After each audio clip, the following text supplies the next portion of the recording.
Seigneur soit avec vous. Et avec votre esprit. Évangile de Jésus-Christ selon saint Matthieu. Gloire à toi, Seigneur. En ce temps-là, Jésus disait à ses disciples, « Ce que vous faites pour devenir des justes, évitez de l'accomplir devant les hommes pour vous faire remarquer. Sinon, il n'y a pas de récompense pour vous auprès de votre Père qui est aux cieux.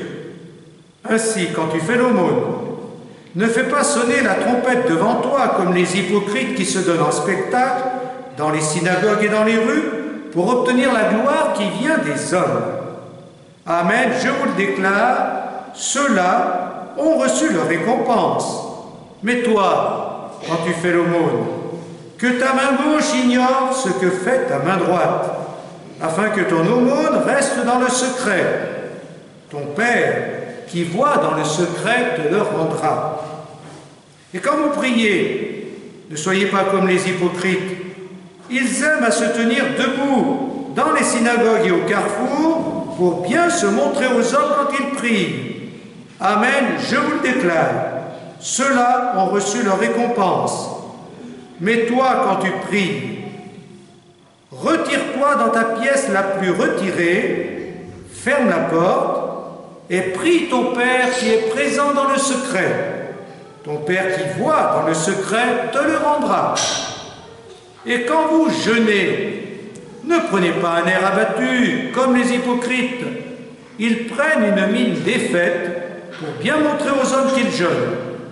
Amen, je vous le déclare, ceux-là ont reçu leur récompense. Mais toi, quand tu jeûnes, parfume-toi la tête et lave-toi le visage. Ainsi, ton jeûne ne sera pas connu des hommes, mais seulement de ton Père qui est présent au plus secret. Ton Père qui voit au plus secret te le rendra. Acclamons la parole de Dieu. Louange à toi, Seigneur Jésus.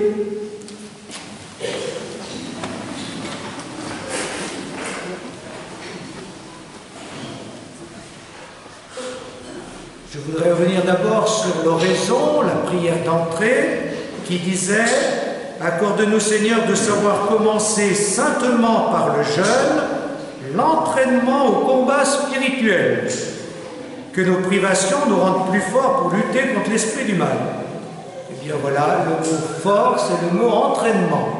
Carême, c'est un temps d'entraînement. Le sport nous apprend qu'il faut répéter des efforts, mais aussi les musiciens, ils répètent. Pour arriver à quelque chose, pour arriver à des résultats, il faut répéter les efforts, répéter le travail.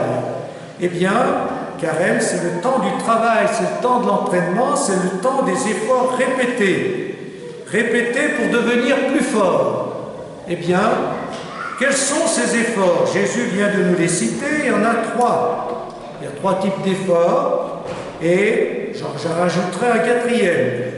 Les 3 efforts prioritaires, vous les connaissez, donc l'aumône, la prière et le jeûne. Je commence par le jeûne ou la privation. Jeûner, se priver, eh bien, ça suppose qu'on fasse le point sur notre vie pour nous demander qu'est-ce qui est essentiel, qu'est-ce qui est prioritaire, qu'est-ce qui est capital, qu'est-ce qui est nécessaire dans ma vie.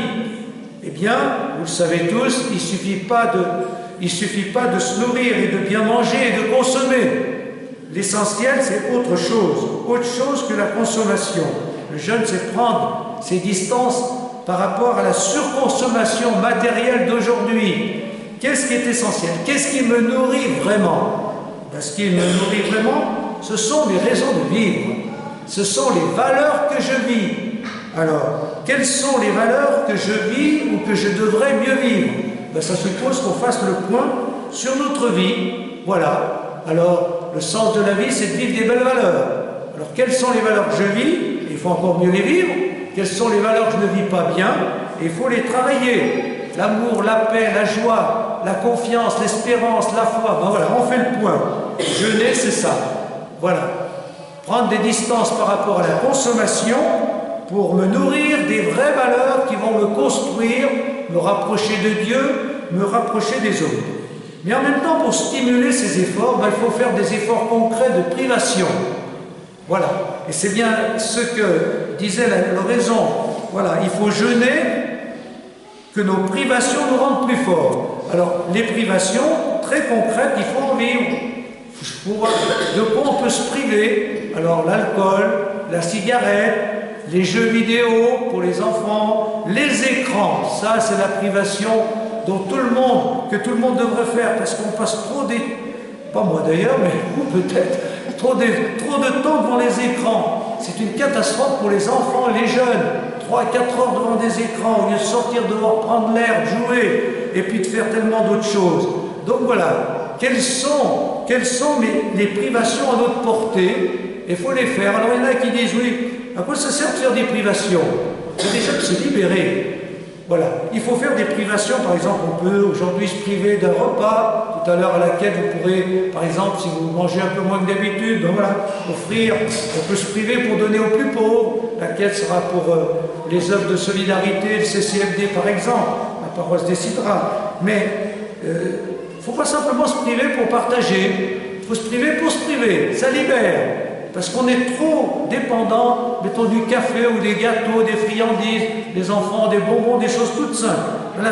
La privation sur des choses toutes simples, ça stimule, ça libère. Et ça rend plus fort. Plus fort pour justement faire le point sur notre vie et voir comment mieux construire notre vie avec les valeurs qui nourrissent le cœur, qui nourrissent l'âme, qui rapprochent de Dieu et des autres. Donc, premier type d'effort, eh bien, c'est le jeûne, la privation. Deuxième type d'effort, il faut s'entraîner à le faire, c'est la prière. La prière, là aussi, c'est pareil. Ben voilà, il faut se donner des temps de prière, puis les répéter le matin, midi et le soir, de temps en temps dans la journée. Eh bien souvent on entend, ben oui, je prie mais je ne ressens rien, j'y arrive pas. Ben oui, parce qu'il faut s'entraîner. Il faut répéter, recommencer, jusqu'à ce qu'on y arrive. Voilà. Il ne faut jamais baisser les bras. Donc, la prière, l'entraînement à la prière pour que la prière soit vraiment un temps de rencontre intime avec Dieu, où Dieu vient habiter notre cœur, vient nous remplir de son amour. Et quand il y a Dieu dans nos vies, la vie devient plus facile. Donc, prier pour, justement, on voit bien, il y avait dans la deuxième lecture, Saint Paul nous disait que Carême, c'était un temps de grâce. C'est pas un temps d'effort, on va dire encore ça à faire, je vais encore me priver, c'est dur, je vais encore prier, j'y arrive pas. Non, Dieu nous aidera. Si on fait des efforts, et toi le ciel t'aidera. Eh bien la prière, il faut répéter jusqu'au moment où Dieu sera une présence bienfaisante dans le cœur et une présence stimulante pour notre vie. Donc la prière, le jeûne, la privation, la prière, et bien sûr l'aumône. L'aumône, c'est pas un mot qu'on emploie aujourd'hui, mais c'est plutôt le partage.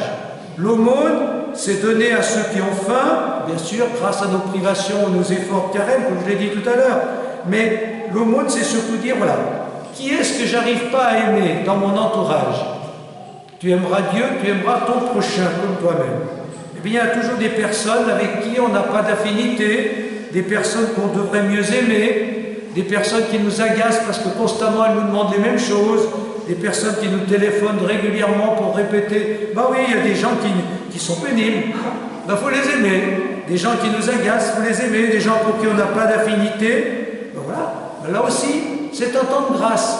Au lieu de dire encore lui, encore elle, encore supporter celui-là, encore supporter celle-là, ben si on fait des efforts pour les aimer, ben la vie sera plus facile pour eux et pour nous. Donc, carême, un temps de grâce.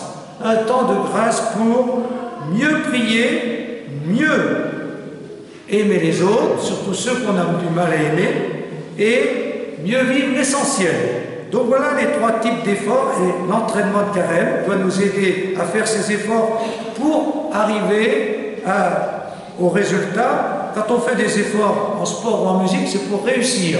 Et bien si on fait des efforts dans le temps de carême, c'est pour réussir quoi? C'est pour réussir la résurrection, c'est-à-dire pour vivre une vie meilleure, une vie de ressuscité, une vie d'amour de Dieu, des autres et de soi-même. Parce que les 3 grands efforts de carême, c'est l'amour. La privation, mieux nous aimer nous-mêmes en vivant l'essentiel. La prière, mieux aimer Dieu en le priant et en le mettant dans notre vie comme une présence bienfaisante. Et puis l'aumône, mieux aimer les autres, surtout ceux qu'on n'a pas bien envie d'aimer. Donc, la grâce de carême, la grâce de la résurrection, sera un supplément d'amour. Alors, j'ai dit que je rajouterai un quatrième effort à part l'aumône, la prière et le jeûne. Le quatrième effort, c'est un effort de vie spirituelle. C'est-à-dire, voilà, quelle résolution principale je vais prendre pour carême pour mieux aimer, pour mieux vivre une valeur de l'Évangile. Donc, je vais lire l'Évangile un peu plus pendant le carême, mais dans les valeurs de l'Évangile, quelle est celle que vraiment je devrais travailler? Il y en a tellement, hein. J'en ai cité tout à l'heure, je les répète, si on prend les fruits de l'esprit, l'amour, la joie, la paix, la patience, la bonté, la bienveillance, l'humilité, la foi, la maîtrise de soi. Peut-être que la maîtrise de soi, de ses humeurs, de ses colères, de ses pulsions, ben là, ça va très bien dans le sens des carême. Et puis, vous avez qu'à lire l'Évangile, et tout au long de ce carême, tous les dimanches ou tous les jours, pour ceux qui vont à la messe, ben, il y a des beaux textes qui nous indiquent des valeurs à vivre. Alors, si on peut en vivre une, voilà, un effort de vie principal, voilà. Alors, bon carême, bon entraînement pour vivre l'amour de Dieu, des autres et de soi-même, et mieux vivre l'Évangile. Amen.